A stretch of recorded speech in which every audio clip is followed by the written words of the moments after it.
KSW. And that makes me ask you, what was the hardest part of the book to reveal? Because you said you wrote double the words. So when you're sitting down through that process, you haven't edited anything yet. I guess the reality comes and you go, okay, what am I going to leave in? What was the hardest part to leave in? I imagine there had to be some things you go, gosh, do I really want to put this in? Will it get me in trouble with anybody? Will it get me in trouble with, just how I'm viewed? What was the hardest part to go, all right, I got to leave this in, even though, I really wish I didn't have to? Yeah, even the Sly Stone bits in there, because I've seen him there when I first moved to Hollywood, and I grew up you grew up when I grew up. Yeah. And the music, Sly was the guy. Sly and the Family Stone, I mean, he was the coolest guy on the block, and suddenly I moved to Hollywood, and I hear about this guy up there running hook. I don't want to even get busted. It's in the book. Yeah, but he was doing stuff. One of my idols lived in this crappy apartment building that I lived in, Sly Stone, and I'm like, but he's Sly Stone. He's supposed to be the guy, and he had lost fortune like 5 different times, right? And there he was, and I learned a big lesson, and I wrote about these turning points in my life. That's what the book I used.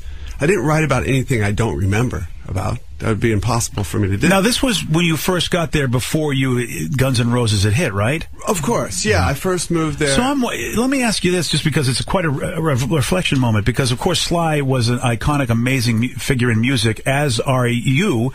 Did that ever happen in reverse, where somebody met you and they're just like, oh my gosh, because you did have dark times? Are you aware of anybody that felt like, holy, this is not what I expected when I met Duff McKagan? Do you know of that? Because that has to be an interesting feeling. I don't know if Sly got it at the time. Did that ever happen to you, where you got, holy cow, I'm not what this guy thought I was because he thinks I'm a mess?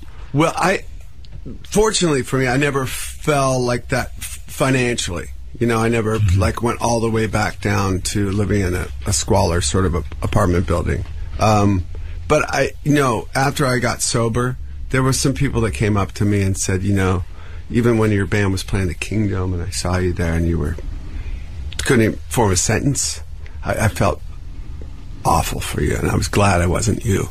And wow. These were people that came up to me after the fact, and when we were reading in the book, just you describing how it was to play in that state of mind. You're just staring at Matt Sorum, the drummer at the time, and just and he's over, he's kind of like playing extra hard just so you could see where the beats are, just to stay on point. That was one particular gig, and that's when I knew, dude, you've crossed that line now. Because there's all these lines that kept getting farther and farther out.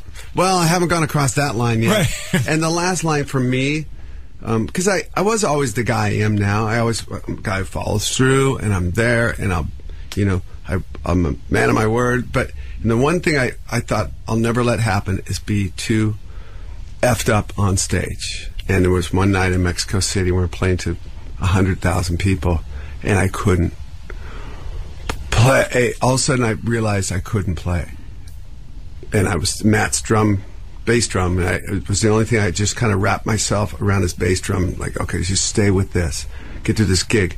You've gone too far now. All these things are going through my head. You've gone too far. You've gone too far.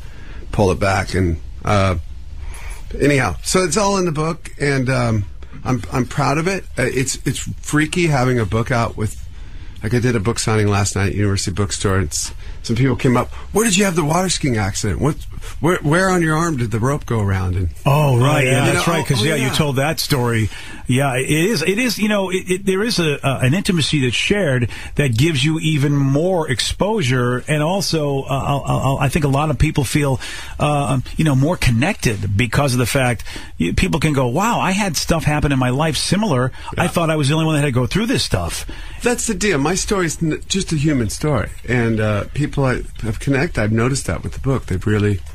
I think it's a great thing, Duff, because it's one of the reasons why I've always, when you've been on the show, I've always tried to ask some deep questions but be respectful, because I feel that people can learn because you just happen to be somebody that people take notice of. Like you said, it's an everyday story, but for some reason people don't take notice to everybody. There's certain people they do, and that's where those people with their everyday stories can show, look, this is where the Zen is. This is where the, you're just like me, I'm just like you, namaste, the whole thing. Yeah. So I think it's a great job you did with the book, because that's what it's about really in life. And I think it's very, very cool you did it. It really helped me a lot, too. I was like, man, I've known the guy for a while, but this is some stuff that I can sort of heal myself with what I've been going through in my life in years past. Right.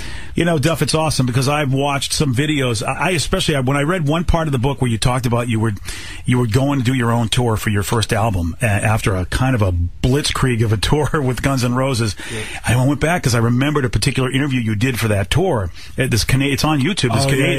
But Power 30 or something, because you were just talking about the new album and touring. And I think, and then reading the book, and you talked about the frame of mind you were in that stage of your addiction.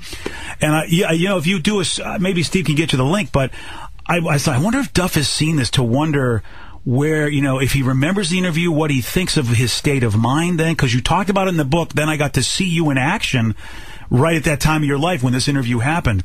Pretty surreal, because you still were able to, I think it shows your intelligence, because you still were able to look like you were formulating sentences and had thoughts, but you say in the book at that time you were close to pretty much going, man, I got to stop this. Yeah, I went on a whole tour of Europe with the Scorpions, and then I started to get sick. And I remember you said, boy, I'm now that guy, and because like you said, you had a pride in being the guy that was always reliable. Yeah, suddenly I'm that guy. Yeah. But, so that just reminds me, things like that remind me, like, dude, you're in extra innings, and I wake up with that thought every morning. Yeah. I'm here today, do the best thing. You're not supposed to be here on a lot of different levels, And the book talks about that too, Duff. When you go through the whole doctor experience and what Duff was told about the shape he was in, you're right. Extra innings. I mean, it is pretty. And not only that, but you're a really healthy guy. You do a lot of stuff that the average person can't do physically. I'm able to, so I seize the moment, man. Climb and climbing and biking, kickbox and all of that. And it's all good. And my kids are healthy, and my wife, laughs at my jokes once in a while, and life's pretty good. And I know we're going to fly out of here, but I always know you bring a joke, but I don't know if you brought one today. Because I hate to disappoint you, because Duff always prepares a joke for our show when he comes. Yeah. Okay, so the guy walks into the bar. Bar's empty. Bartender's behind the bar, though. The guy goes in, sits at the stool, orders a beer. The bartender gets him the beer, then walks back to the kitchen, disappears. And the guy's sitting there with his beer and takes a sip, and he hears his voice say, "God, you're really good looking." And the guy looks around. He knows there's nobody in the bar, and he looks around. There's nobody there. And what the hell? And takes another sip of the beer. Your clothes today, impeccable taste, impeccable. And the guy's looking around. What? There's nobody here. And he's, am I going nuts here? Takes another sip of the beer. And your haircut today, great haircut, great haircut. The guy freaks out. Bartender, bartender! He screams. The bartender comes out from the kitchen. Yeah, what's going on? He goes, I'm hearing this voice, and there's nobody in the bar, and it's saying nice things about me. And the patron, he points at the bowl of nuts on the bar, and he goes, I think it's these nuts. Right? And the bartender says, well, they are complimentary.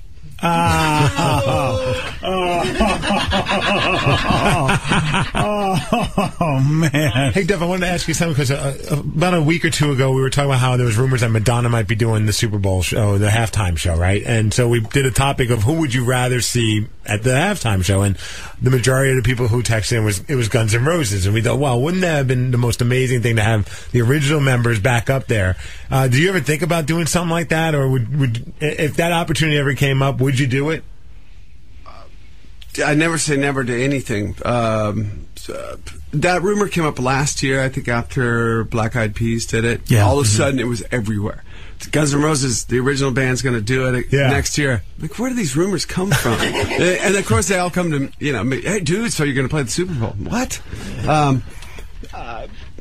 I don't think we're going to play the Super Bowl this year. Oh, well, yeah. But, well, Madonna would be pissed if you did. You'd have to deal with her. Right, yeah, no, I wouldn't want to do that. But, you know, in light of the funny thing, when I started doing press for this book, it was 2 weeks ago, the same day that the Hall of Fame thing got announced. Yeah. So I'm in New York. I'm in that, like, the nest of press. And so I had to, all of a sudden I was faced with answering this thing. Congratulations on the Hall of Fame nomination. What are you guys going to do? And so I had to kind of just take a step back and first of all say thank you to our fans, because that's what it's about. I've never had these, you know, Rock and Roll Hall of Fame isn't this place of like a striven.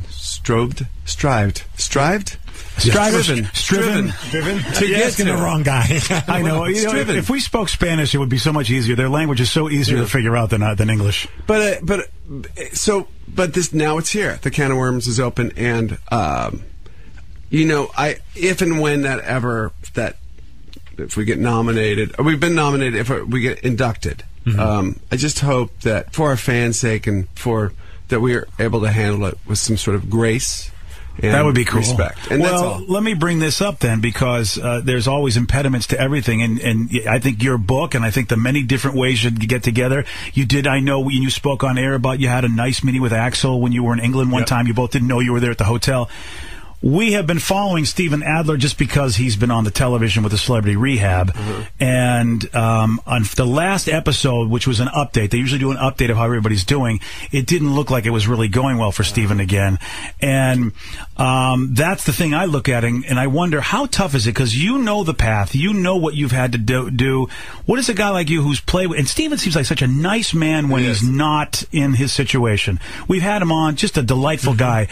But, you know, how for you, because we've only seen what we've seen, it looks like he's using again, and Bob Forster, who seemed to be a really good friend, and even though it's the Celebrity Rehab show, it seems like they do try to really help these people. It looks like he's just not doing well. I don't know, an update, or how do you have to walk away from that, Duff, or, because, you know, how do you deal with that? Being somebody who, you know what he's going through. And you love him so much and all of that. So, yeah, I don't know. Steven, I'm always here for him, but I can't involve him in like my day-to-day life, because my day-to-day life is, maybe I've got a big fence around my quote-unquote house, if you will. I protect my stuff. And it's the kids' sanctuary, their sacred place. It makes sense. And even my own, my own head. So I can just be there with love, and I've tried to step into his life a few times, but it reminds me of some things that are a little muddy for me. So you know what I mean? Yeah, and we feel badly too, because we just know, you know, like you've talked about in the book, we know what this allergy can do, and we so much want him to be able to beat it, because we know what happens sometimes when people can't. Yeah, he's the guy you just want to take and go, okay, dude, let's go and let's get you out of this whole thing. Yeah, he does. He's that guy. Yeah, you're right. It's the vibe. Some people you go, all right, you know what, I can't be him. But he does seem like, oh, come on. Yeah. You know what? You're such a great guy when you're not in that situation. Yeah. Yeah, well, you know, it's just we have a deep care for that, obviously, because, you know, you guys have added so much to a lot of our lives, so that's why we want to see good things happen. And this book, you know, Duff, thanks again for doing it, man, because I know it couldn't have been easy, but I also, even though the title is kind of probably the antithesis of what it was, Duff, thanks again for coming in. I appreciate it, man. All right, thanks. The BJ Shea Morning Experience on 99.9 KISW.